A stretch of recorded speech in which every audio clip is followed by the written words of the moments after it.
Israel's Prime Minister Benjamin Netanyahu says Israel, Hezbollah. Oh, here it is. Let's talk. forge Let's a tune into ceasefire Brandon.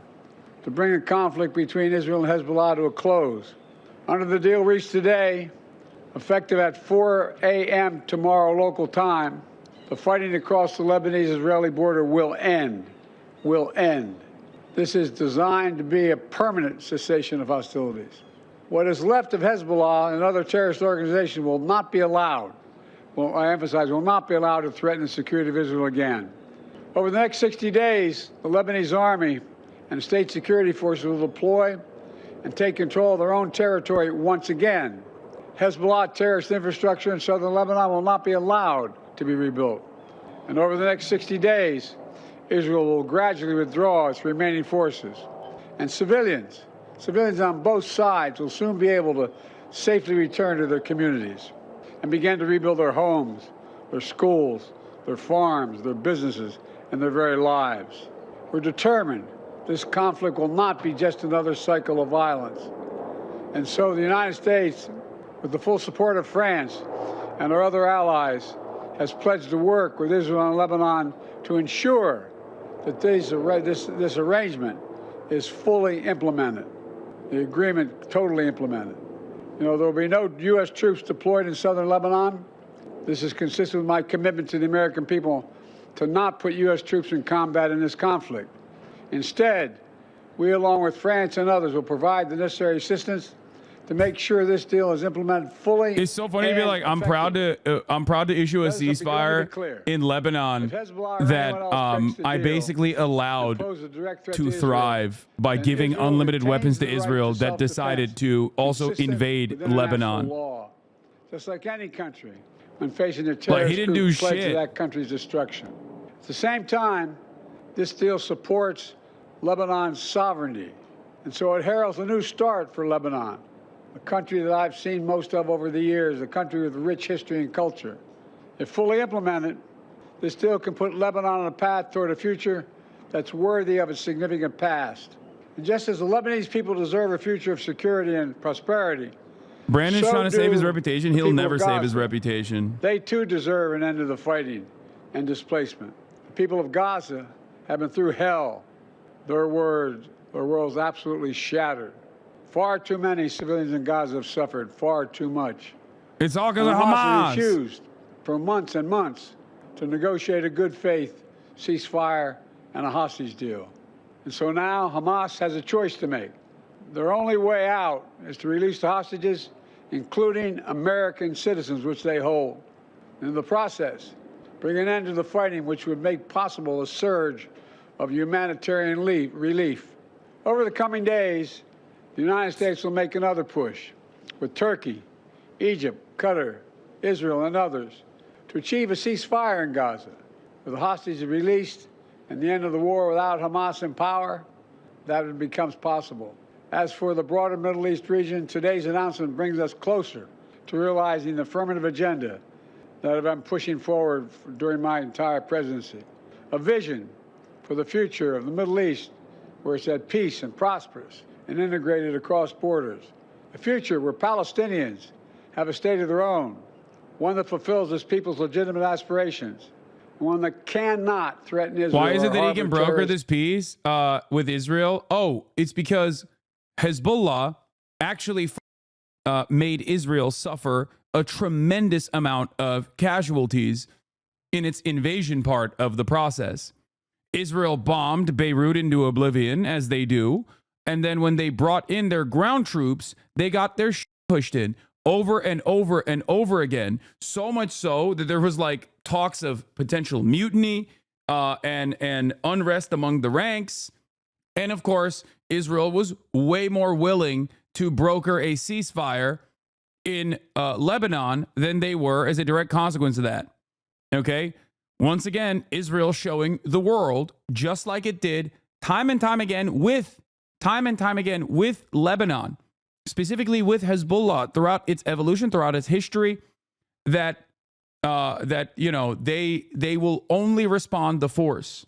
Now, the other side of this process is that if they actually have succeeded in the ceasefire, that means that they have successfully decoupled Hezbollah from their ethnic cleansing in Gaza, right? And that is the other side of this process. And it's obvious that Joe Biden is not going to do about Gaza. Okay. The ceasefire will come into effect at 4 a.m. Israel's preparing for final strikes from Lebanon in preparation for the deadline. So we shall see what happens. 95 plus soldiers killed, plus 900 soldiers injured, 42 Merkava tanks destroyed, 4 military bulldozers destroyed. Yeah, the Hezbollah as a fighting force is very different than Hamas, understandably. Okay, it is functionally the standing military of Lebanon. Lebanon has a standing military with a security cooperation agreement with the United States and Western nations, but that has only been a limit to Lebanon's own sovereignty and its own protection. That's precisely the reason why they don't have like anti-aircraft weapons and shit like that. Because if they did, then they would be using American defenses, American anti-aircraft defenses against Israeli American fighter jets that Israel is utilizing. So that is what's going on here. Once again, this is the fourth time at this point, or third time at this point, that Israel is pushed into Lebanon and then pushed out of Lebanon by force and has conceded. But then they'll say, "Oh, we got our mission across. We did it. We succeeded. What did you succeed? You killed a shit ton of Lebanese people. You blew up a shit ton of villages, and then that's it." Now, I do not know what happens next in this process, but in the final 48 hours before a ceasefire in 2006 war, Israel dropped internationally banned cluster munitions across South Lebanon, that still kill children who unwittingly stumble across them to this day. We've seen the scramble for a last-minute destruction on a ticking clock before.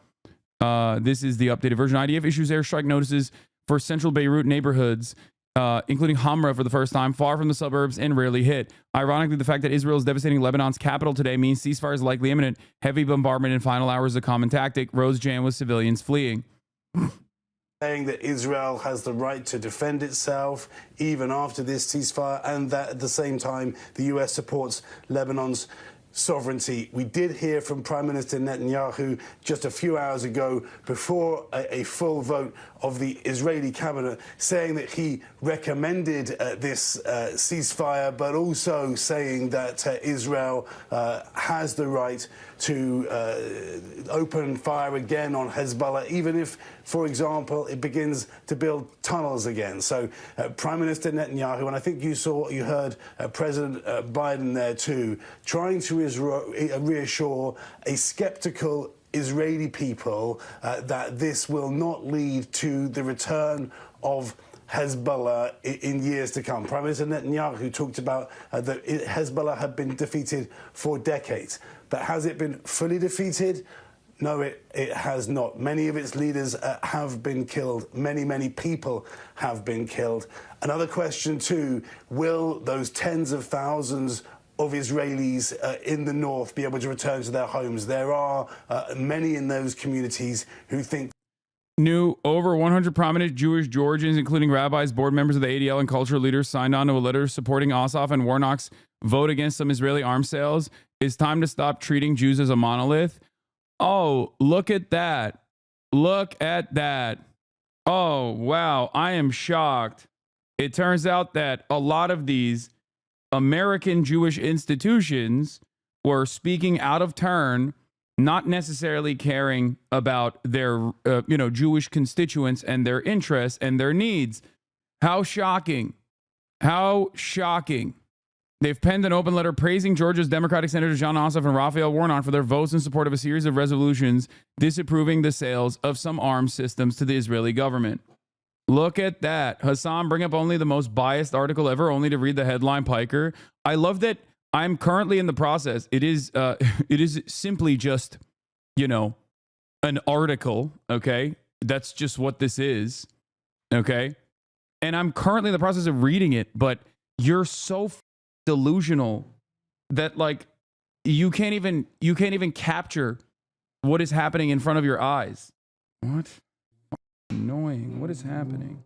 The letter, which I have posted in full below, is signed by people involved in Jewish community life across metro Atlanta area, from synagogues to Jewish day schools to the Anti-Defamation League. It thanks the senators for their courage in voting the way they did, concluding that their votes help promote regional stability and peace. It comes days after around 50 Jewish organizations signed a letter organized by the Jewish Federation of Greater Atlanta and backed by some powerful American Israel Affairs public. What? Hold on. I'm trying to do something. Oh, okay. The dueling letters demonstrate an important debate within the local Jewish community that reflects broader national trends. For decades, the image of Jewish America was one of a monolith.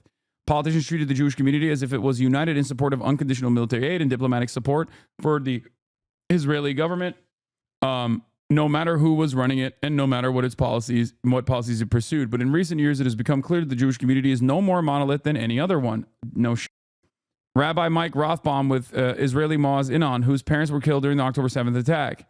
The signatories this week's letter and other Jewish Georgians opposed to the Federation letter made clear to me in interviews that they see no contradiction between supporting Israel and limiting the flow of some offensive weapons to its government to help bring about an end to the conflict. Rabbi Mike Rothbaum, yeah, but make no mistake, by the way, this doesn't mean that these are card-carrying anti-Zionists, okay? That doesn't mean that at all. And that doesn't mean that for John Ossoff either. But the idea that all of these American Jewish institutions that are so predisposed, so openly with defending Israel so unconditionally is reflective of the broader attitude of American Jews is wrong. Okay? It's wrong. It's ridiculous. It's like the woke version of dual loyalty tropes. Anyway, even though Israel's claiming that they have beat Hezbollah, they're just lying. But then what happens when the Lebanese military tries to take control of Hezbollah-controlled territory? I don't know what will happen internally in Lebanon, and I do hope that there is no civil war, like Civil War 2.0. You know what I mean? Probably not, though. But we'll see. But let's get back to the Lebanese ceasefire and where we're at with the Lebanese ceasefire. Okay, starting first with security correspondent Frank Gardner, who is there for us, I think. Frank Gardner, can you just bring us up to date on the latest from the Israeli Prime Minister and exactly what he was saying in that address? He spoke like he was recommending a ceasefire deal and said that he would be putting it to his cabinet. Yeah, you could be forgiven, Ben, for thinking that this is pretty opaque and confusing. And believe me, I've been struggling to understand, has the Security Cabinet approved this thing or not? And the answer is that he has recommended it, it's expected to be approved, and he will present it tomorrow to the full Cabinet, and it's expected to pass. But can I give you a definitive answer that it has definitely, absolutely passed the Security Cabinet?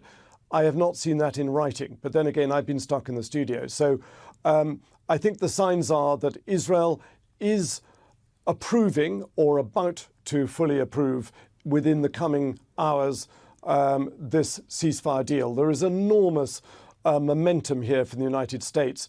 Prime Minister Benjamin Netanyahu has spent part of the last hour endorsing the reasons why this deal should go ahead. He's been recounting all the ways in which Israel has degraded the military capabilities of its enemies, both in Gaza, in Yemen, in Lebanon, in Iran, and Iraq and Syria. And he said that the Hezbollah, which attacked us from October the 8th onwards, his words, is not the same as the force it is today. Now, all of that, I think, is going to come as little consolation to those people in the north of Israel who have been saying they don't think Hezbollah has been sufficiently degraded, despite the enormous airstrikes that we have seen in the last 24 hours going into Beirut and in the days before that, with a lot of civilians killed there. Despite all of the damage to Lebanon, there are people in the north of this country and Itamar Ben-Gvir, the security minister, who have said that they want to see this war prosecuted further and longer. But anyhow, it doesn't look like they're going to get their way. It looks like the ceasefire deal is going to go ahead, which is 60 days, a kind of trial 60 days, 2 months, during which the Israeli army will withdraw in stages from Lebanon, from the south of Lebanon, where it's been active. Hezbollah will withdraw north of the Litani River, 30 kilometers north of the Lebanon border, and the security vacuum will be backfilled by a bolstered Lebanese National Army and troops from UNIFIL, that's the United Nations interim force in Lebanon. But critically for Israel, the reason why I think he's been able to pass this, to get this deal through the Security Cabinet, or at least get their backing for it, even if they haven't actually physically signed off on it yet. The reason that Israel's been yes, this is an earlier coverage from an hour ago, but it just got signed. Relatively comfortable with this is because it reserves the right to go back into Lebanon with presumably airstrikes or ground forces if it detects that there is an imminent military threat from Hezbollah. That was something that was a sticking point, but they've managed to get that past people on the Lebanon side of it. So it looks like the deal is going ahead. Tonight, I will bring before the cabinet a plan for a ceasefire in Lebanon. The duration of the ceasefire depends on what happens in Lebanon. We have an understanding with the United States. We are maintaining our full liberty to take military operations. If Hezbollah tries to attack us, if it arms itself, if it rebuilds infrastructure next to the borders, we will attack them. If they launch missiles, if they dig tunnels, we will attack. Yes, I can hear people saying that if we start a ceasefire, we will not be able to attack, we will not be able to resume the war. Let me remind you, this is exactly what people said to me when we entered into the ceasefire in Gaza, in which we released our hostages. People said we would not risk fighting, but we did. And how? People say to me, well, Hezbollah will lay low for a year or two, will rearm itself, and then it will attack us. But Hezbollah will commit a breach of the agreement not only when they fire at us, but even when they try to rearm themselves. For any such breach, we will react very forcefully. I know there are those who don't believe we will do that, but many didn't believe that we would enter with ground forces into Gaza, and we did. People didn't believe that we'll enter into Shifa and Khan Yunis, and we did. People didn't believe that, faced with immense international pressure, we would enter into Rafah and the Philadelphia corridor. Not only did we enter these places, we attacked them. And how? There were many people who...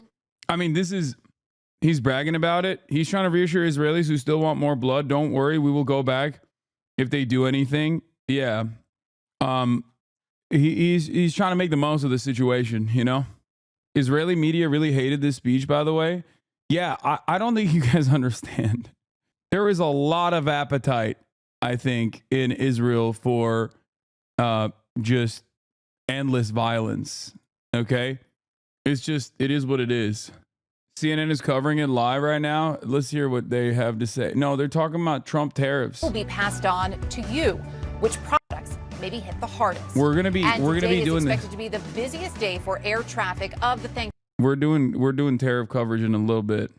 Who didn't believe that we would ever attack in Lebanon, and we attacked there too. We attacked there very forcefully in a huge sophistication that took everybody in the world by surprise. So after all of that, maybe we should start believing in our determination, in our commitment to obtaining victory. In Lebanon today, there was talk of a ceasefire, yet the sound was still of war.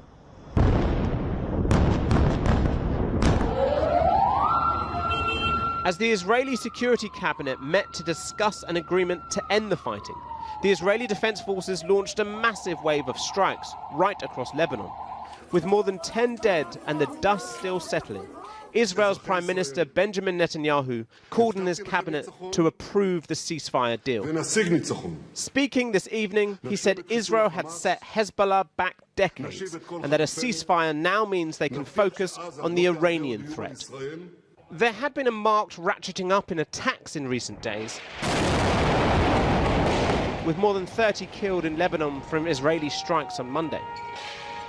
And yet this could be the last of the devastation and destruction, at least for now, and at least in this pocket of the Middle East.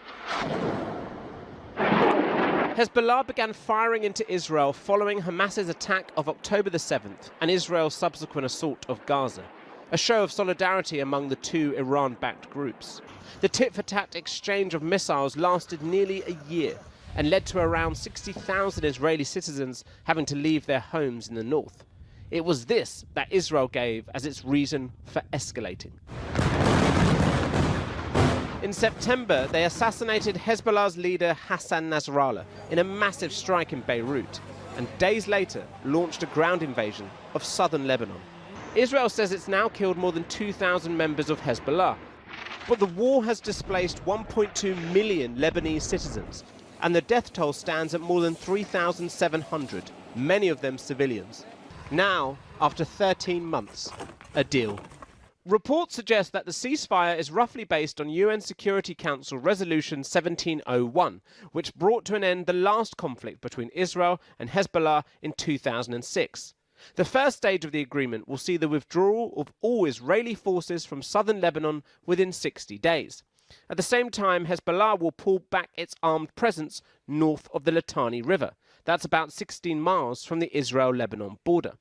The Lebanese army, along with existing UN peacekeepers, will then provide security in the buffer zone, with the US chairing a 5-country committee to monitor any infringements of the agreement.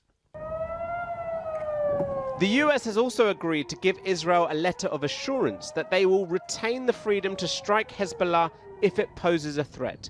Something vital in trying to sell this ceasefire deal to those displaced by the conflict. Most of them have spent months living in hotels like here in Haifa, and they do not believe the threat of Hezbollah has gone. We don't feel safe, and if we finish now, it will, the weapon will stay there for the future Hezbollah people. This is southern Lebanon today. Israel's assault has left a wasteland where once there were villages. For Netanyahu, he has successfully ravaged Hezbollah's military capabilities and killed its top leaders. But at what cost to the Lebanese people stuck in the middle, with any ceasefire potentially just a pause in a Cold War always on the edge of heating up? And what of the source of this war? Gaza, where fresh rubble lies atop more than a year's worth of constant bombardment. Talks of a ceasefire here are long forgotten, and yet the need for an end to the war is as great as the desperate clamour for food in Khan Yunis.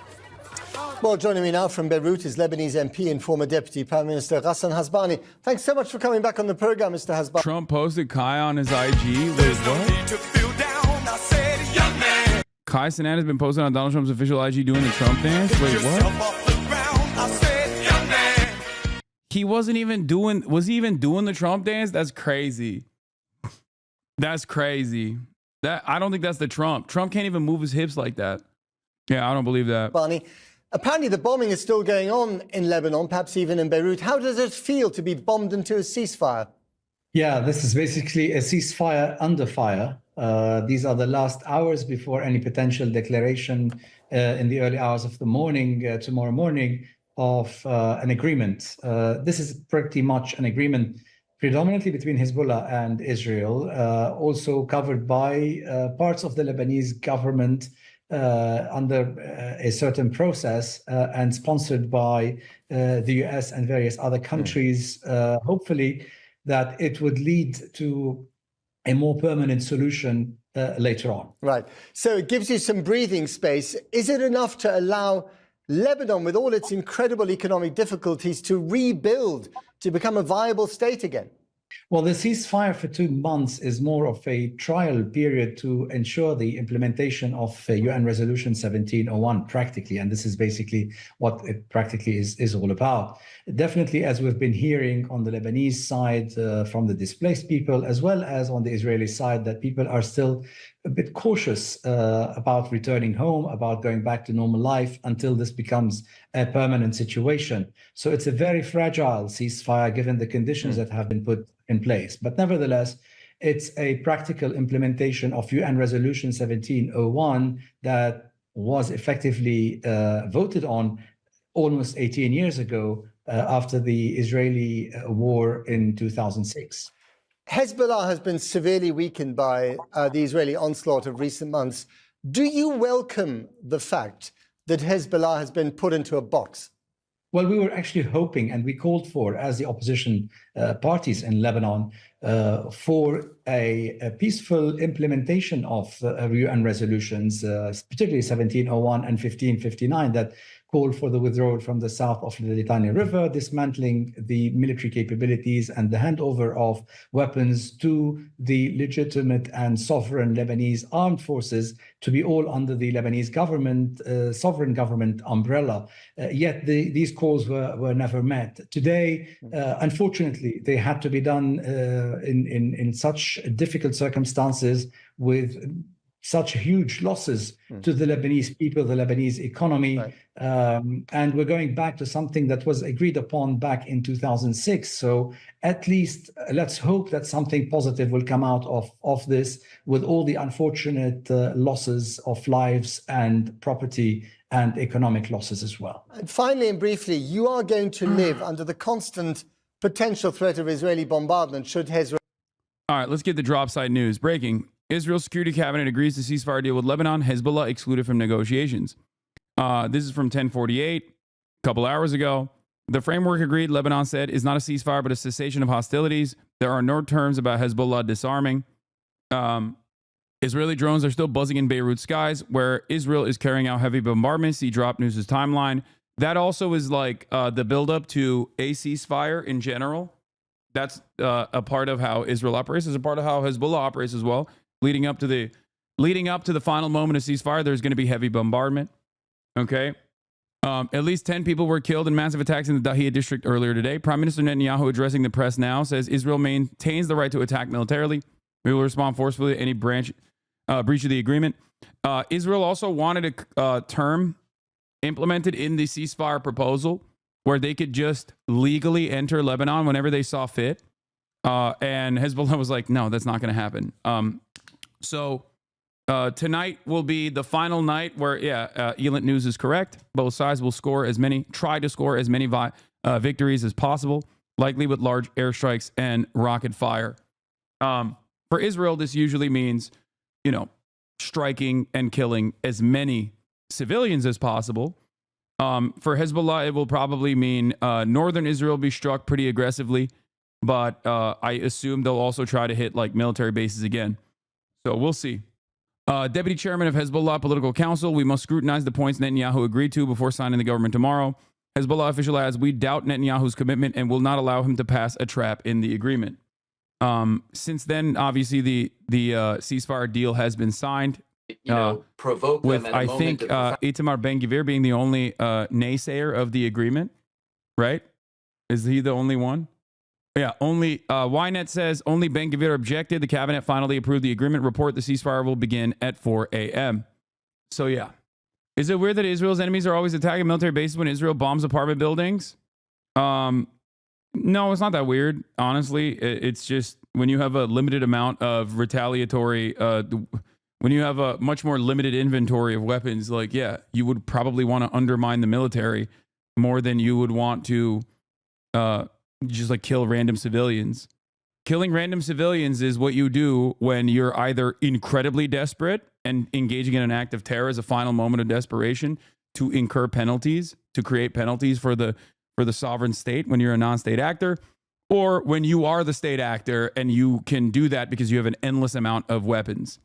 If you're somewhere in between a state actor and a non-state actor like Hezbollah is, with arms within civil governance, that simultaneously operates as like the de facto standing military of Lebanon in many instances, then you have an obligation where, with a limited amount of arsenal, much better than Hamas's capabilities, of course, but you have a finite opportunity, a window of time, and a window of permissible targets that you can go after. This is something that I've mentioned before with respect to Hamas's, bathtub rockets. They lob into Israel. People will always be like, well, they're indiscriminately firing into Israel. It's like, yeah, if you give them targeting systems, I'm sure that they would utilize those. They would utilize the targeting capabilities if they had them on Israeli military bases, because those are the people that are killing Palestinians directly.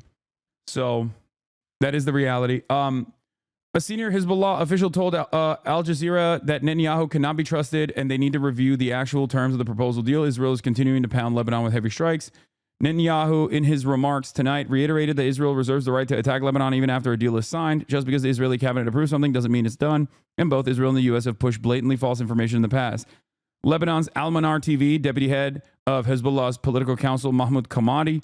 We doubt Netanyahu's commitment, who has accustomed us to deception, and we will not allow him to pass a trap through the agreement. In his speech, Biden emphasized that Israel would retain the right to attack Hezbollah if it posed any threat to Israeli security, confirming Netanyahu's claim. So we shall see. We shall see what happens.